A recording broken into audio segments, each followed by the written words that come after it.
बोले नहीं मैं नहीं जाऊंगा, मैं तो यहीं रहूंगा।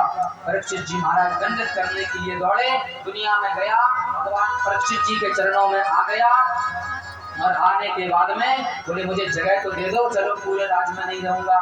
तो 4 जगह दी। अभ्यर्थितस्तदा तस्मै स्थानानि कले ददौ द्यूतं पानं स्त्रिया सूना यत्रा धर्मस्य दुर्विदः। कलयुग के लिए आज 4 जगह परीक्षित जी महाराज ने दे दी। पहली जगह कौन सी थी? द्यूतम, जहाँ जुआ खेला जाता है। पानम, जहाँ पर मदिरापान किया जाता है। द्यूतम पानम, और स्त्रिया, जहाँ पर वेश्यागमन होता है। स्त्रिया और सूना, जहाँ पर हिंसा होती है। ये 4 जगह है परीक्षित महाराज ने दी। बड़े दयालु राजा थे।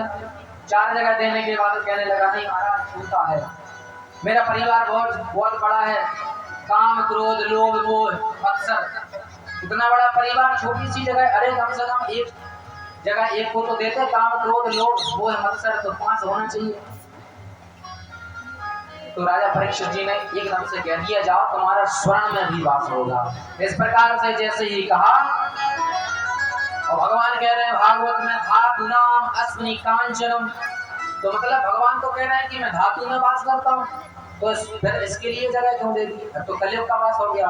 भगवान ने कहा नहीं, जो अधर्म का, जो अन्याय का, जो दुष्टता का, जो व्यवहार का जो धन है उसमें कलयुग वास करता है।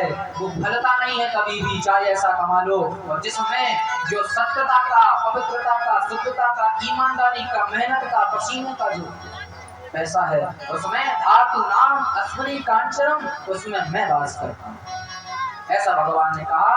और इसके बाद में अब महाराज परीक्षित जी महाराज के तो जो पांडव वगैरह थे, युद्ध में उन्होंने जरासंध से वो मुकुट के लिए छीना था, कोई लगाए हुए थे, और तुरंत ही ऐसे कहा कि तुम्हारा वास किसमें हो जाएगा?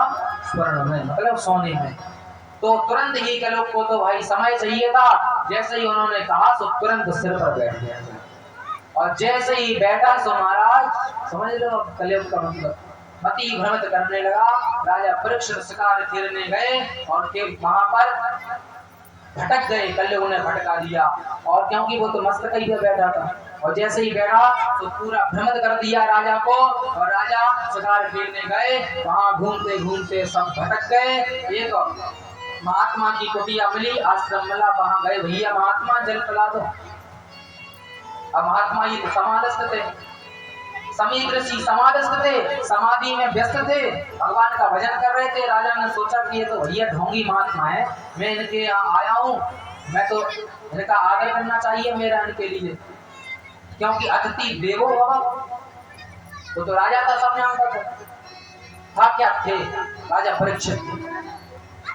तो वैसे भी साधारण राजा भी होता है तो उसके लिए भी सम्मान देना चाहिए, लेकिन वो तो परीक्षित जी महाराज थे, और उनको लगा कि महाराज ऐसा ना हो कि मैं कह रहा हूँ पानी पिला दो तो मुझे पानी तक नहीं पिला रहे, तो ढोंगी है, ये संत ढोंगी नहीं होते।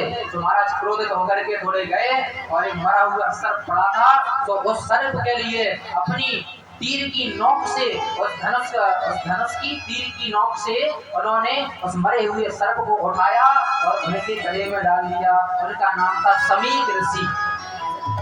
समीक ऋषि के गले में जैसे ही डाला, और समीक ऋषि को कोई आवाज नहीं, वहां से संगी ऋषि को पता चला उनके पुत्र थे, और उन्होंने आए, और जैसे ही उन्हें पता चला अरे मेरे पिताजी के गले में मरा हुआ सर्प डाल दिया, किस राजा की, किस व्यक्ति की हिम्मत हुई? एक ने बता दिया कि भैया राजा परीक्षित आए थे, ऐसा ऐसा कर गए। तुरंत ही महाराज जल ले लिया हाथ में, और संगी ऋषि ने श्राप दे दिया, इति लंघित मर्यादौ तक्षका सप्तमे हनि कंक्षतस्म कुलांगारं चोदितो में ततद्रुहम्। हे राजन, इति लंघित मर्यादा, आपने मर्यादा का उल्लंघन किया। कैसे? कोई आगे चल के ना कहे कि भैया राजा को श्राप दे दिया, कैसे ऋषि थे? तो बोले इसीलिए इति लंघित मर्यादा, आपने मर्यादा का उल्लंघन किया है, हमारे पिताजी के गले में सर्प डाल दिया। मरा हुआ सब तपस्वी ऋषि उनके गले में तक्षका सप्तमे हनि पतंग चतुष्म कुलांगार, महाराज 7 दिन में आपकी मृत्यु हो जाएगी, ऐसा जल छोड़ दिया, श्राप दे दिया। यहाँ समीक ऋषि को पता चला, समाधि खुली, सर्प को निकाल दिया, भैया क्या हो गया, कैसा, सब बताया।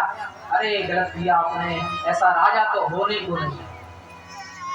परीक्षित जैसा आप जानते हो, बोले आज हम सर आश्रम में रह रहे हैं, जंगल में रह रहे हैं, तो उन्हीं की कृपा है, ऐसा सब बताया। बोले जाओ अब उनको सूचना दे दो, तो ब्राह्मण के द्वारा सूचना दी गई, भैया अपनी व्यवस्था कर लो, मुक्ति का साधन कुछ कर लो, क्योंकि 7 दिन में मरने का आपको श्राप लग गया है। इस प्रकार से महाराज अब जैसे ही राजा को पता चला, लेकिन उससे पहले राजा ने उस धनुष को जैसे ही मुकुट को उतारा, विश्राम करने लगे, तो पूरी जो मति थी वह सुमति हो गई, क्योंकि मुकुट में ही कलयुग का वास था। मुकुट जैसे ही नीचे धरा, अरे भैया पूरा आवाज हो गया, मैं कितना गलत कर दिया मैंने, एक ऋषि की गले में पता नहीं कैसे हो गया ये सब, आज तक नहीं हुआ मेरे द्वारा, तो लगता है भगवान ने ही सब किया है, लगता है समय ही ऐसा आ गया है। राजा ने विचार किया, हान लाभ जीवन मरण जस अब जस विधिहास, चलो ठीक है, जैसा विधाता ने रचा होगा वो होगा। तो जन्मेजय अपने ज्येष्ठ पुत्र का नाम था जन्मेजय, उसको राजगद्दी पर बिठाया, और राजगद्दी पर बिठाने के बाद महाराज चल दिए अपनी मुक्ति का साधन के लिए। और जैसे ही पहुंचे, क्या करें भैया 7 दिन में श्राप लगा है, कोई कहता है गंगा नहा लो, यमुना नहा लो, भजन कर लो, मैं सब कर लिया है सब तो, लेकिन महाराज सुकताल पहुंचे गंगा के किनारे, मुजफ्फरनगर, कल कल गंगा बह रही है महाराज जहाँ सुकताल में, आप भी कभी जाइए दर्शन कीजिए। वहीं पर आए बड़े बड़े ऋषि जुड़ने लगे, संत महात्मा